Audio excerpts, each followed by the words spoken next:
My name is Corinne Ellison. I am 33 years old and I have spent the last 9 years of my life reading the small print on the sides of pill bottles for a living, which is why I understood, standing in the front office of Whitfield High School in Fort Wayne, Indiana, at exactly 2:40 in the afternoon, that the piece of paper shaking slightly in my own steady hand was going to end my family as I had known it.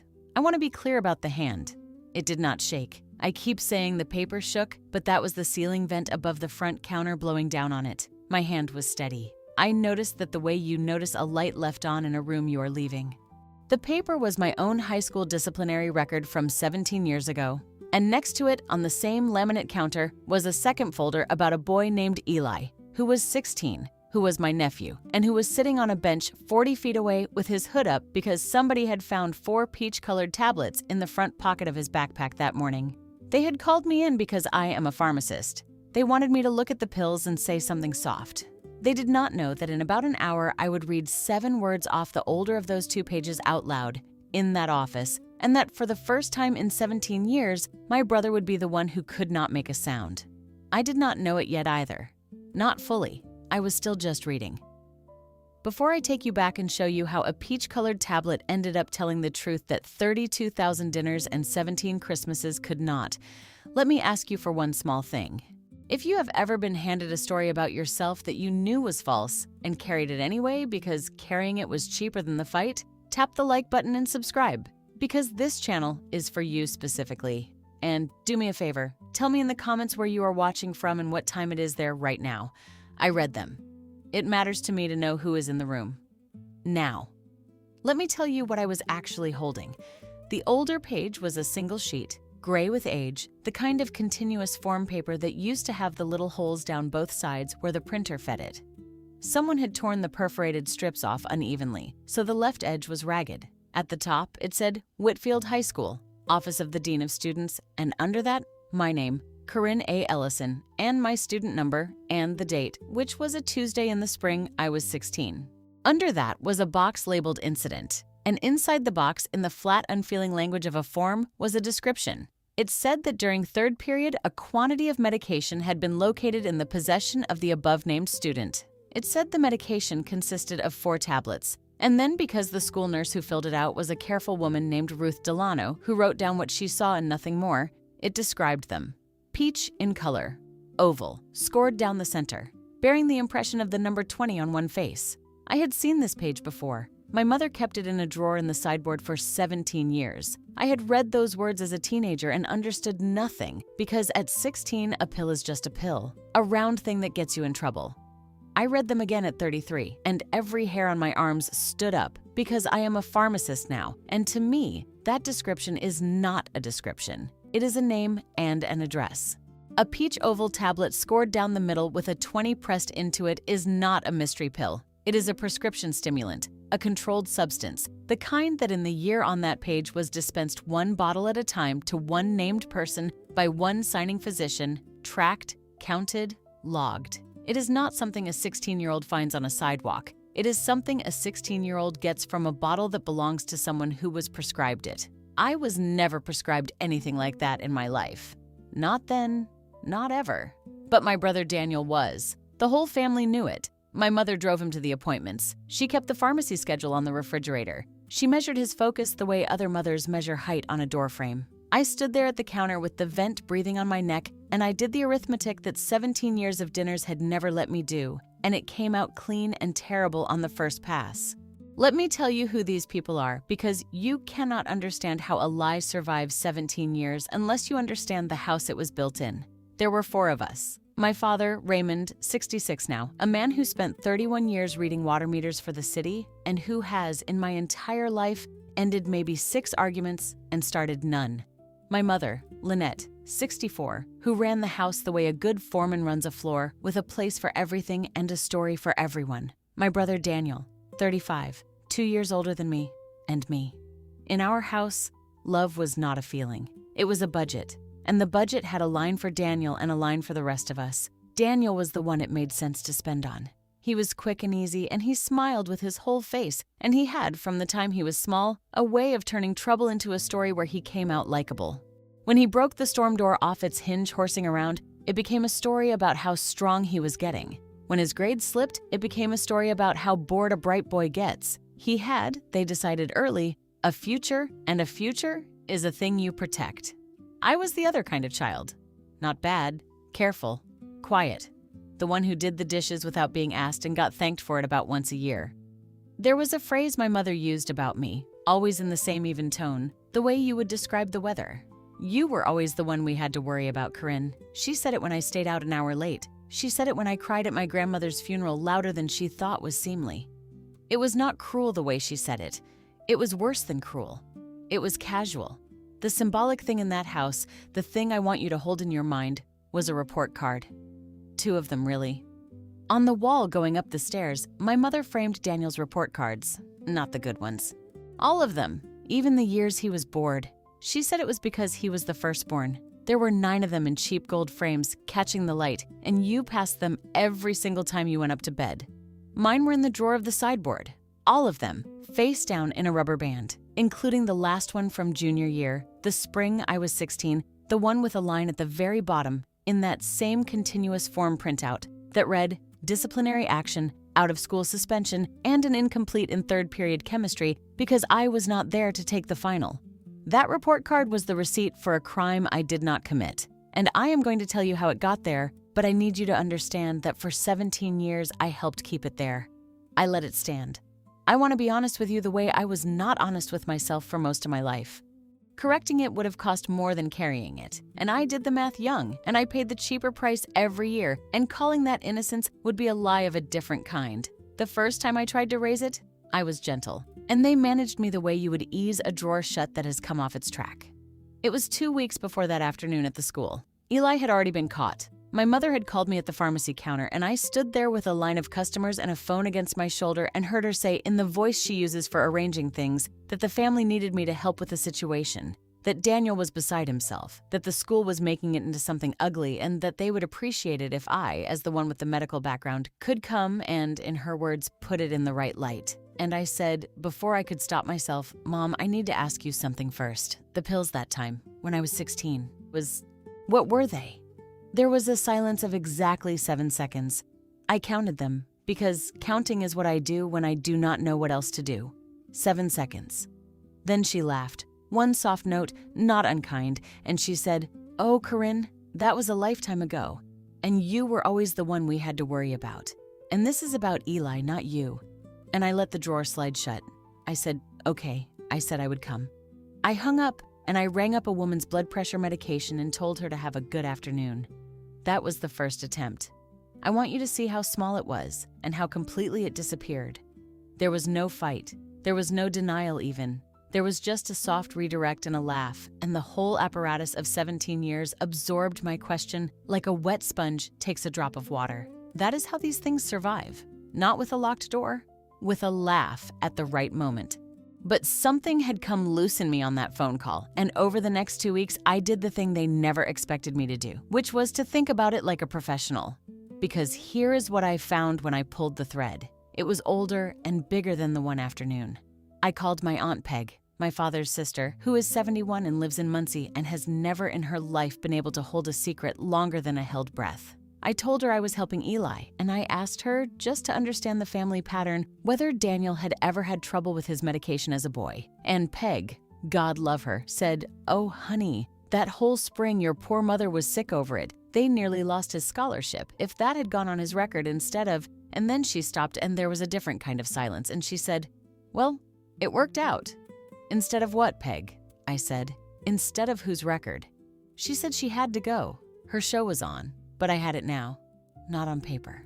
In the shape of the thing, my brother, 18 that spring, a senior with a full ride to Purdue already signed, had been caught selling his prescription tablets to other students. That was the situation. That was the thing that would have gone on his record. A controlled substance distribution offense, the kind that does not just cost a scholarship, the kind that follows you. And someone had decided that a future like that was too expensive to lose, and that there was a cheaper account to charge it to. Me? 16. A minor, whose record they were told would be sealed at 18, whose future nobody had ever bothered to price because in the budget of that house I did not have a line worth protecting. At least 3 of them knew. My mother, who arranged it, my father, who signed the paper at the meeting and said nothing because saying nothing was the only thing he had ever been asked to be good at, and Daniel, who let his 16-year-old sister sit in that dean's office and say the words, "Yes, they were mine," because our mother had told me in the car, in a voice I can still hear, that this was how a family takes care of its own and that I was strong enough to carry it and he was not. That was the one true thing she ever said about the difference between us. I was strong enough to carry it. So they gave it to me to carry, and I carried it for 17 years, up and down those stairs, past his 9-framed report cards, to the drawer where mine lay face down in a rubber band. If you have ever been the strong one, the one things get handed to precisely because you will not drop them. Stay with me, because the next part is the part I have never told anyone, and it is the reason I am telling it now. Here is what it would cost me to say it out loud. My mother is 64 and her hands have started to shake, a small tremor she hides by holding her coffee cup in both hands. Whatever else she is old now and afraid in the way the old get afraid, and the truth would land on her like a roof. My father is a decent man who did one cowardly thing and has been quietly ashamed for 17 years in the only way he knows, which is to be gentle with me in ways he cannot explain. And Daniel. Daniel is not a monster. Daniel is the assistant athletic director at a middle school across town, coaches a summer baseball team that half of Fort Wayne loves him for, has a wife named Shannon who sends me a birthday card every year without fail, and a son, Eli, sitting on that bench with his hood up.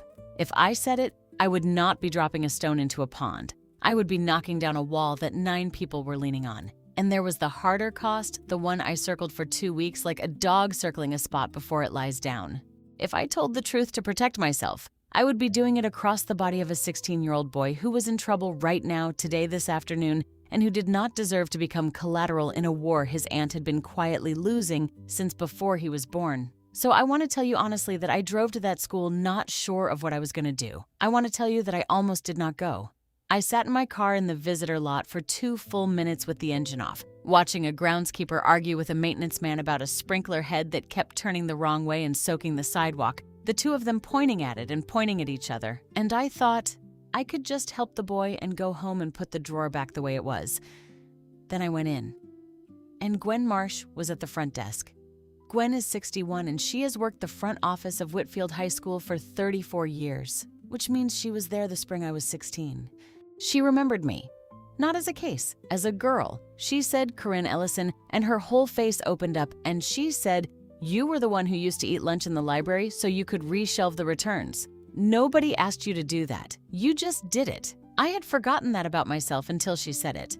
I corrected her, actually. I said, "No, I think I just like the quiet." And she said, "Honey, both things can be true." And something behind my ribs went cold and still.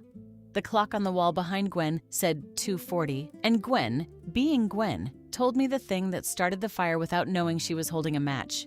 She said, the dean, a tired, kind man named Marcus Hale, 45, had to file the incident with the district office by 4 o'clock. And that once it went to the district, it was out of the school's hands, and it would either be handled inside the building as a health referral, or it would go across the street to a school resource officer as a possession matter.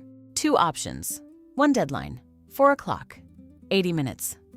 I asked Gwen, because I am a pharmacist and it is the first thing I ask, whether anyone had actually identified the tablets, and she said the nurse had described them but could not name them, and that they were sitting in a labeled envelope in the dean's office waiting for the meeting. And then she said, offhand, reaching for a folder, "Oh, and Marcus asked me to pull your old file too, since you are family and you are here in case there is anything relevant."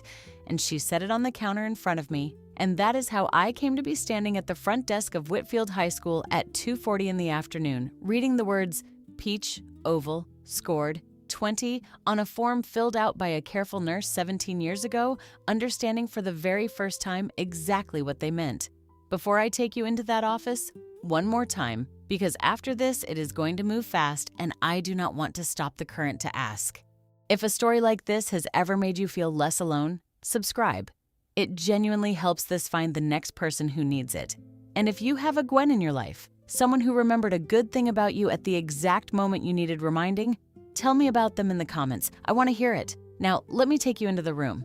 The dean's office at Whitfield is small and smells like burnt coffee and the particular chalky smell of dry erase markers. There was a window that looked out on the front lawn, and through it I could still see the groundskeeper and the maintenance man still arguing about the sprinkler, which had by now soaked a good 10 feet of sidewalk. On the wall was a laminated poster about growth mindset with one corner peeling. On the desk, a labeled manila envelope, and next to it a stack of forms. They were already there. My mother, in the blue cardigan she wears to anything she considers important, holding her coffee cup from home in both hands. My father, in the chair by the wall, looking at the carpet, and Daniel, standing in a Whitfield baseball quarter zip because, of course, he had one, because he is the kind of man who has the local team's gear in every closet, filling the room with the easy warmth he has filled every room with since he was small. Eli was not in the office. They had left him on the bench. That told me something, too. Daniel came to me first, both hands out, and hugged me and said, "Thank you for coming, Cor. We really need you on this one. You are the only one who knows this stuff." And there it was, 17 years later, the exact machinery. You are the strong one. You know how these things work. Carry this for us. Marcus Hale, the dean, explained the situation plainly and kindly. 4 tablets had been found in Eli's backpack during a locker check prompted by an unrelated tip. Eli said they were not his and would not say more. The tablets were in the envelope. He, Marcus, had to file by 4, and he genuinely did not want this boy to have a possession charge follow him if it did not need to, but he needed to understand what he was looking at. That was why they had asked the family and why they were glad an aunt with a pharmacy background could come.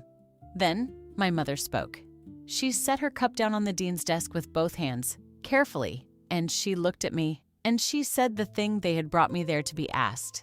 She said, "Corinne, you know how these things work. You handle medications all day. It would be the simplest thing in the world for you to tell Mr. Hale that these are just a common thing, half of it is nothing, and that if anything they are probably yours, left in the boy's bag from when you drove him to practice last month. You are the pharmacist. They will believe you, and then this is over, and that child does not get a mark on his record over a mix-up." The room waited. I want to describe my brother's face at that exact moment, because it is the one moment in this whole story where I almost turned back. Daniel was looking at me with total confidence, the confidence of a man who has watched this trick work his entire life. And for a second, half a second under the confidence, something else flickered. His son was on the other side of that door, and whatever else Daniel is, he loves that boy the loud, helpless way he does everything. And for half a second, I saw pure fear cross his face, the fear of a father, and it was real, and it undid me, and I almost said yes the way I said yes at 16. Then I looked at the envelope on the desk, and I understood that they were asking me to do the thing to Eli that they had done to me, to take a boy in trouble and lay the trouble on the nearest body that would not fight and call it taking care of your own. Except this time the nearest body was supposed to be me again, and this time I understood exactly what the pills were. And this time there was a 16-year-old on a bench who did not need a scapegoat. He needed one adult in his life to simply tell the truth. I made my decision alone, in the space of one breath, in a chair in a small office that smelled like burnt coffee, with a soaked sidewalk out the window and my mother's cup sweating a ring onto the dean's desk. I decided I would protect the boy and I would not protect the lie, and that those were 2 different jobs and I could do both. Here is the quiet part. There was no shouting. There is never any shouting. I asked Marcus if I could see the tablets as the pharmacist before I said anything. He opened the envelope and slid the 4 tablets onto a white sheet of paper on the desk. Peach, oval, scored down the center, and pressed into one face, the number 20. I looked at them for a long moment, and I said, in my ordinary counter voice, the voice I use to tell someone to take 1 tablet with food in the morning, "Mr. Hale, these are a prescription stimulant, a controlled substance. This is not an over-the-counter anything, and it is not half of it nothing. It is prescribed to one person at a time, and it comes from that person's bottle. So the real question is not what they are. The real question is whose bottle they came from." The room got very quiet. Out the window, the sprinkler kept turning the wrong way. I turned to Daniel and I asked him in the same flat voice, "Daniel, are you still on the same prescription you have been on since high school?" And I watched my brother understand in stages over about 4 seconds that the ground he had stood on his entire life was not there. He said, "What?" He said, "Corinne, what does that have to do with?" And then he stopped because he saw the second folder in my hand, the gray one with the ragged left edge, and he knew what it was because it had hung over that family for 17 years even though it lived in a drawer. The clock on the dean's wall said 3:15, 45 minutes. My mother reached out and put her hand flat on the desk, and her tremor was worse than I had ever seen it. And she said, "Corinne," in a voice with a warning in it, and underneath the warning, something I had never once heard from her, which was fear. And I almost softened. "I want you to know that." I looked at my mother's shaking hand on that dean's desk. My mother, who is 64 and afraid, and something in me wanted nothing more than to gather it all back up and carry it one more time, because carrying it was the only role I had ever been given, and I was good at it. I did not gather it up. I opened the gray folder on the desk next to the 4 tablets so that the 17-year-old page lay beside them, and I turned it so Marcus Hale could read it, and I put my finger under the line the careful nurse Ruth Delano had written, and I read it out loud. Peach in color, oval, scored, bearing the impression of the number 20. Then I read the name at the top of the page, Corinne A. Ellison, age 16, and then I said the 7 words I had promised you at the beginning, the 7 words that changed the temperature of that room, and I said them to my brother, quietly, without any heat in them at all. "These pills were always prescribed to you." Nobody moved. Marcus Hale looked from the gray page to the 4 tablets to my brother's face and back again, and I watched a smart, tired man do the same arithmetic I had done at the front counter and arrive in the same place. My father lifted his eyes off the carpet for the first time. Somewhere in the outer office, Gwen was on hold with a vendor about the laminator, saying, "Yes, I will keep holding," into the phone. On the bench outside, another kid had appeared, a boy with an ice pack on his ankle from gym, watching the doorway with the frank curiosity of the young. Daniel said my name once. He said Cor. Just that. And I heard in it the whole 17 years, the hug at the door, the quarter zip, the summer baseball, the easy warmth, and underneath all of it, a boy of 18 in this same building letting his sister raise her hand and say they were mine. The collapse, when it came, did not come from me. That is the part I need you to understand.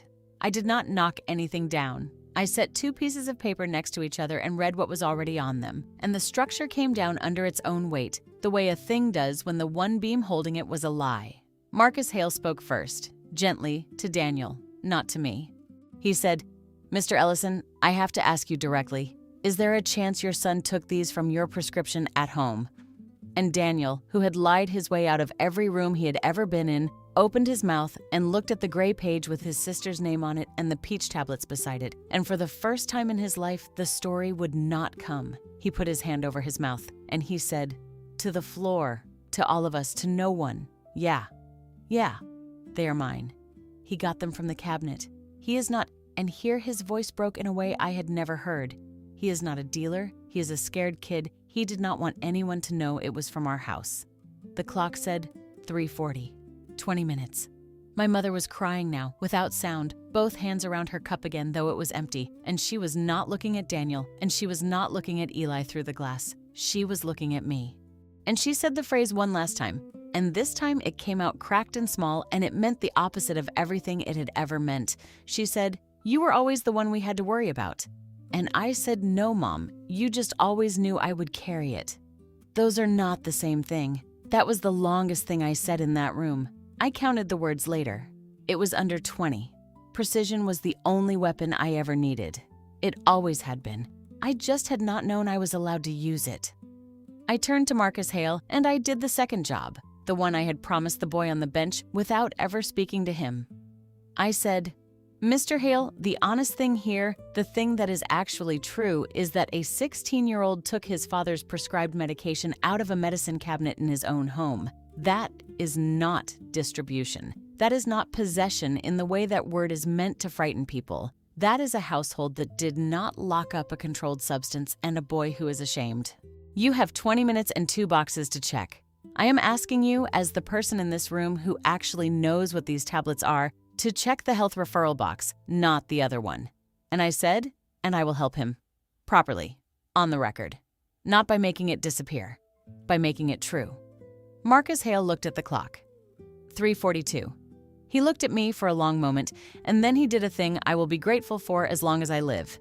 He picked up the health referral form and not the other one, and he began to fill it out. And he said, quietly, "Thank you for being straight with me, because you would be amazed how rarely anyone is." I left the office at 3:51. I know because I looked at the clock on my way out, the way I look at everything now out of the habit of a woman who counts when she does not know what else to do. Eli was still on the bench. His hood was down now. He had heard some of it through the glass, enough, and he looked at me the way you look at weather coming in. Not sure yet if it is the kind that hurts. I sat down next to him. I did not lecture him. I told him one true thing, which was that I had been 16 in this exact building and had sat where he was sitting, and that the difference between us was that no one had told the truth for me, and that I was not going to do to him what had been done to me. I told him he was going to be all right, and that all right did not mean nothing happened. It meant we were going to deal with the thing that happened honestly. And I told him that if he ever wanted to know what a peach-colored tablet actually does inside a body, and why you do not take one out of a cabinet on a dare, he should come by the pharmacy, and I would show him the real thing. No yelling, just the truth. He said, "Okay, Aunt Corinne." And then he said, "Is my dad in trouble?" And I said, "Your dad told the truth in there." It cost him a lot. That is not nothing. Hold on to that part. Because that was true, and because Eli did not need to inherit the whole account. Some debts you do not pass down. That is the entire point. Gwen Marsh caught me at the front desk on my way out. She had gotten off hold. She reached across the counter and squeezed my hand, both of hers around it, the way my mother holds her coffee, and she said, "I remember that spring, you know. I remember thinking, that is not a girl who takes anything from anyone. I am glad I lived long enough to be right out loud." And she pressed something into my hand. It was a laminate. She had, in the 90 seconds she had off hold, run my old report card through the laminator she had finally gotten working, the last one, the junior year one with the suspension line at the bottom. She said, "I do not know why I did that. It just seemed like it should be kept flat now, instead of face down in a drawer." I want to tell you what happened after, because the after is where these stories usually lie, and I am not going to. Nobody was transformed. My mother did not become a different woman. In the weeks that followed, she went quiet. The deep operational quiet of a foreman whose floor has been shut down, and she has stayed quiet. And we speak now about the weather, and about Eli's grades, and never about the spring I was 16. And I have made my peace with the fact that we may never speak of it, because I got the truth out into the world, and I do not also get to control who picks it up. My father called me one evening about 3 weeks later. He did not say much because he never does. He said my name. And then there was a long silence, and then he said, "I signed that paper, Corinne. I have known every day for 17 years that I signed that paper. I am sorry. I am so sorry." And then he could not talk anymore, and he hung up, and that was the one apology, and it was real, and it was enough, and I have not needed another. Daniel texted me once, 2 months later. It was not an apology. I did not expect one from him, and I did not get one. What I got was a message asking whether, given how much I made as a pharmacist and how understanding I had always been, I could help cover the cost of a counseling program the school had recommended for Eli, since money was tight with baseball season. I read it twice, 17 years, and the very first thing he asked me for after all of it was money. I helped pay for the program because the program was for Eli. I did not answer the part about how understanding I had always been. Shannon still sends the birthday card. Aunt Peg still cannot hold a secret and now tells everyone the whole story with herself as the hero of it, which is fine. And Eli did come by the pharmacy, twice. The second time, he brought a friend who was scared about starting a real prescription and did not want to ask his own family. And Eli said, "My aunt will tell you the truth. She is the one who tells the truth." And something behind my ribs that had been cold and still for 17 years finally, quietly, warmed. The report card is on my kitchen wall now, laminated, flat face out, not framed in gold, just taped up next to the calendar where I see it every morning. The suspension line is still on it. The incomplete in chemistry is still on it. I did not fix the record, and I could have. There is a process, but I decided the line should stay because the line is true. Something did happen. A girl was punished. The lie is not that the punishment is written down. The lie was ever pretending it belonged to her. Here is the only thing I learned, and I waited until the end to say it because I did not want to hand it to you before you had walked the whole way here with me. For most of my life, I thought the strong one was the one who could carry the most. I was wrong. The strong one is the one who can finally set a thing down in front of everyone in the plain light and say, "This was never mine," without needing anyone to agree. They did not agree. Most of them went quiet. And I set it down anyway, and I am still standing, and I am tired, the good kind of tired, the kind you feel after you have done the last honest thing on a long list of things you did not know how to do. If you made it all the way here, thank you. Genuinely. Do me the one favor that keeps this channel alive and like this video and subscribe so the next person who is carrying something that was never theirs finds their way to it too. And tell me in the comments, What is the thing you are still carrying that you already know does not belong to you? You do not have to set it down today, but it helps to say it out loud. Take care of yourselves. I will see you in the next.